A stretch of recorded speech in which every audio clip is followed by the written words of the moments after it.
Sveiki, esmu Valsts aizsardzības dienesta diškarējs Deivids Špoģis, dienu 25. kaujas atbalsta bataljonā Alūksnē. Pirms es atnācu uz dienestu, bija tāds uztraukums, jo visvairāk no tās nezināšanas, kas tevi sagaida tajā dienestā, pazīstu pāris cilvēkus, kuri ir gājuši caur dienestam, tad runājot ar viņiem, viņi padalījās ar savu pieredzi un sapratu, ka tur nav īsti no kā baidīties, un es vairāk to sāku uztvert kā izaicinājumu, tā kā iespēju sevi uzlabot, izaugsmas iespējas, un ar tādu domu es arī devos dienestā.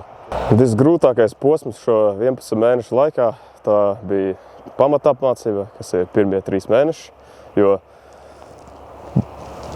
tika iesviests pavisam citā vidē, viss bija pavisam jauns, apkārt daudz jauni cilvēki, daudz lietas, ko es nepazīstu, un jā, bija ātri jāpierod pie visa, jāsaprot, ka laiks ir svarīgākā lieta šeit. Bet tagad esmu iemācījies, ka 5 minūtēs var daudz ko paspēt. Visforšākā lieta, ko es no šajienes būšu spējīgs aiznest prom, tas ir visi tie cilvēki, ko šeit esmu saticis, visi tie draugi, jo kā nekā mēs ar viņiem esam pavadījuši kopā 11 mēnešus, ikdienā dzīvojuši, visu darba nedēļu pavadījuši kopā, un esam gājuši cauri visādām lietām, grūtām, vieglām, un bijuši labi momenti kopā, bijuši izaicinājumi kopā, bet visu daram kopā.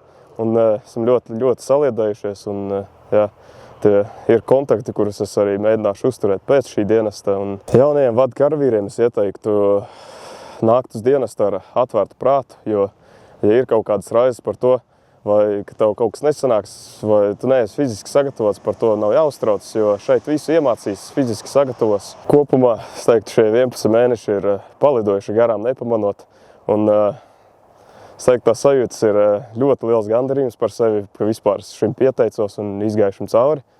Un ir arī bijuši tādas bēdīgas sajūtas, jo tu zini, tas viss līdz beigsies, un tu esi pavadījis veselu gadu šeit Alūksnē ar visiem saviem biedriem.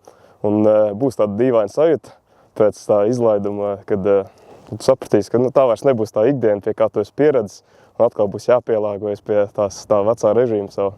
Beidzot Valsts aizsardzības dienestos, esmu nolēmis turpināt dienestu profesionālajā dienestā un kaut kad turpmāk arī paralēli iegūt augstāko izglītību kādā jomā, kas man interesē.